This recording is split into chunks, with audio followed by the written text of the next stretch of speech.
What is going on, everybody? I am the FD Guru, bringing to you guys a Tuesday NBA edition of my DFS podcast. We only have 3 games on the main slate tonight.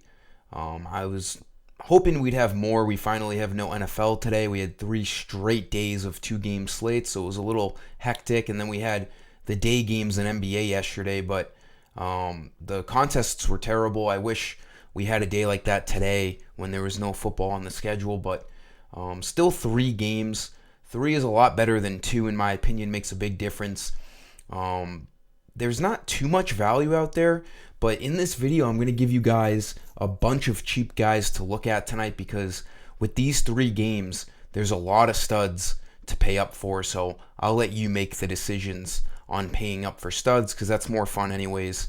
The cheap guys are the harder things to look at.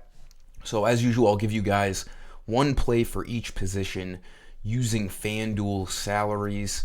And hopefully we can have a nice night here on this shortened main slate. I have a Guru Credit promo for credits today. Just for today, if you spend $5 on my website, I will add an additional $5 in credits, so you get a 100% match on my website. Little promo I'm doing today. I got a lot of extra time on my hands, so I can add those extra credits for all you guys who want to take advantage of that little sale on my website.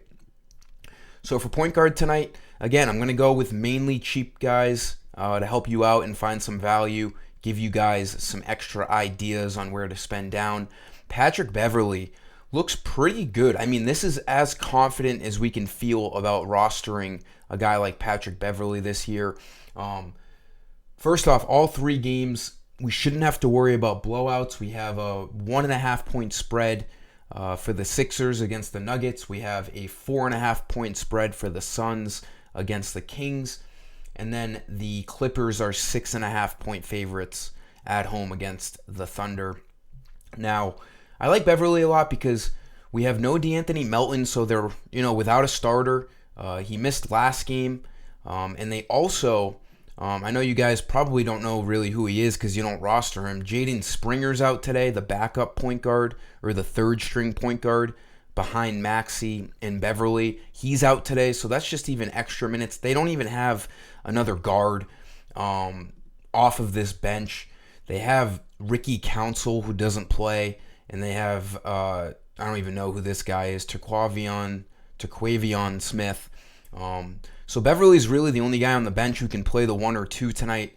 They're going to start Kelly Oubre most likely alongside Maxey, Tobias, Embiid, and Batum. So Beverly's really the only guy. He's the 6th man for the Sixers tonight. Off the bench, 4,200 is a very appropriate salary for him. We could take advantage of this. He's a guy who can do a little bit of everything, to an extent, obviously. But at 4,200, he needs 21 fantasy points to hit value.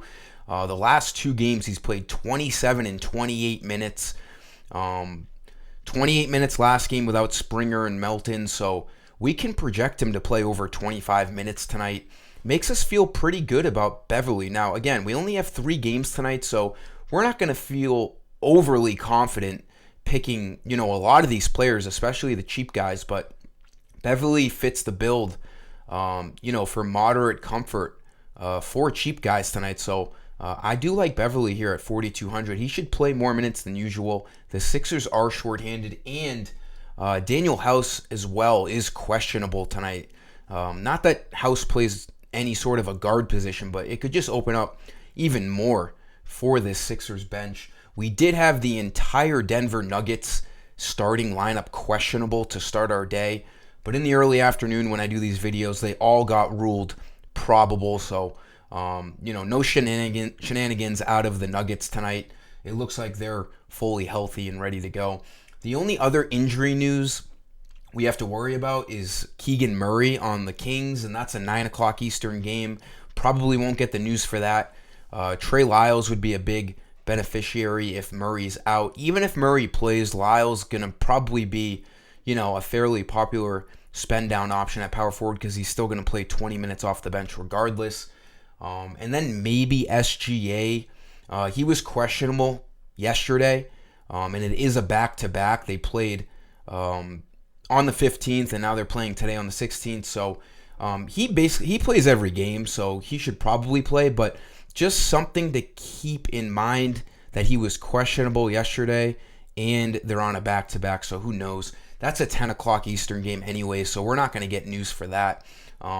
This slate does lock 30 minutes later than usual at 7:30 Eastern tonight. Shooting guard, another cheap guy here we can feel fairly comfortable about, KCP. Caldwell Pope looks pretty good at 4,700. Like I said, I'm doing a lot of cheap guys in this video. These are going to be the cheap guys we want to get to tonight on this shortened slate. There's not much to say about Pope.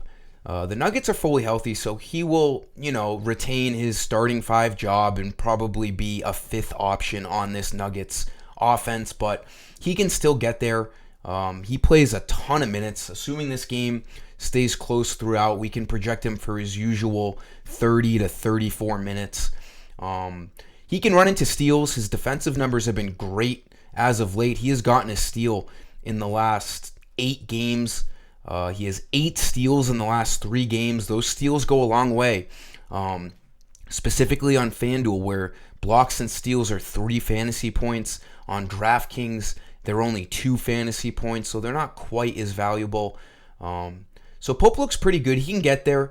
He's projected for like 10 points. He might run into a couple rebounds and a couple assists, but we're going to get all of our fantasy points from his points. And when he runs into defensive stats, can always help. He's projected for like 22 fantasy points. He needs like 23. Again, on a shortened slate, it's a pretty comfortable value play considering the options we have. He's, averaging about 22 on the year. And that's about what he needs to hit value tonight. There's no reason why KCP doesn't look good as a sub 5K option tonight. Who did I have? Grayson Allen here for our small forward play. Again, nothing much to say here either. Suns are fully healthy. Just like KCP, Allen is their 5th option, but he can still run into threes. He's a very similar play as Caldwell Pope tonight. He clutched up for us last slate. We had him everywhere. 20 points, 2 blocks, 28 fantasy points. He actually had like 22 of those 28 fantasy points in the first half. He was cooking and then kind of fizzled out. But if he gets anywhere over 22, 23 fantasy points on a slate like tonight, we're going to feel pretty good about this value play at 5,200. Obviously, with the Suns' big 3 all fully healthy and in the mix, Booker, Beal, and KD, Grayson Allen is pretty limited in terms of usage, but he will get his 3s up. Hopefully, he can hit a couple for us, and he'll hit his value tonight at 5,200. Power forward, another cheap guy here. Filling up these plays as cheap plays in this video to help you guys out. Daniel Tice, 4,400. He started last game. They're without Zubats. They were without Zubats last game. They're going to be without him tonight. He's already been ruled out. And they do have Mason Plumlee, but they, elected to go with Daniel Tice as their starter last game, and he played 21 minutes. Now, we can project Tice and Plumlee to probably play pretty similar minutes. I do like Tice here. Whenever you're talking about a 50-50 split, it is safer to go with the guy who's projected to start. He needs 22 fantasy points to hit value. He played pretty bad against the Timberwolves, but that's pretty standard. That's a tough front court to go up against with Gobert and Karl Anthony Towns. This matchup's a little bit better tonight. Chet Holmgren, Tice has the, body weight and the physical upper hand here against Chet. He might be able to muscle his way into some points, muscle his way into some rebounds. Again, we're talking about picking Daniel Tice here, so it's not, a smash play, but we got to find some cheap guys tonight with all of the guys to spend up on tonight. Tice can play power forward and center.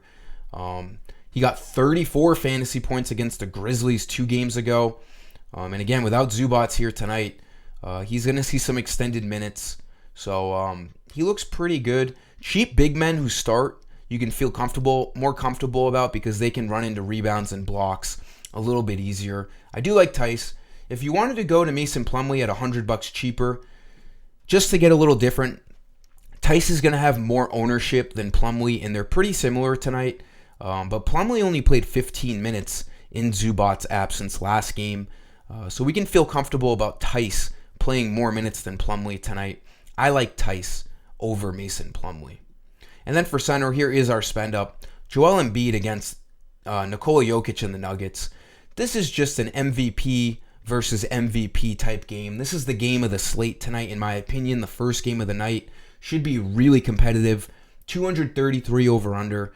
Embiid is just, there's not much to say. If you follow the NBA at all, Embiid is looking to get another MVP for this year. Now, if he misses, only like 7 more games, he's not going to be eligible. He missed a lot of games in the past month, but played 31 minutes in his first game back, so wasn't really restricted in any way, shape, or form. We can feel good about him playing 32-plus minutes tonight. 41 and 10, didn't miss a beat, 61.5 fantasy points. He's projected for the most fantasy points on tonight's slate. Now, he is going against Jokic, and Jokic is a GOAT, but it's his defense that is his problem. Jokic isn't the best defender. Not that it really matters. Embiid is pretty matchup proof. I like Embiid getting really, really competitive out there, knowing he's going up against his MVP competitor. They've been back and forth in MVP talks for the past 2 or 3 years. So if you wanted to go to Jokic for $500 cheaper, I can't sit here and tell you that you shouldn't do that. Embiid just projects a little bit more than Jokic. He has more of a weight on his shoulders on this Sixers team, where the Nuggets have a little bit, a little bit better of a starting five than the Sixers do. Embiid looks like a great play tonight, especially with all these cheap guys in this video. It's not going to be hard to get to Embiid or Jokic and then also get to 1 or 2 other pretty highly priced players. I like Embiid a lot tonight. I think he's going to cook the Nuggets. That'll do it for this video, guys. Drop a like here, subscribe, and definitely turn on my alerts so you don't miss any future videos. Let's get after this small game slate tonight. Until next time, I am the FD Guru. Peace.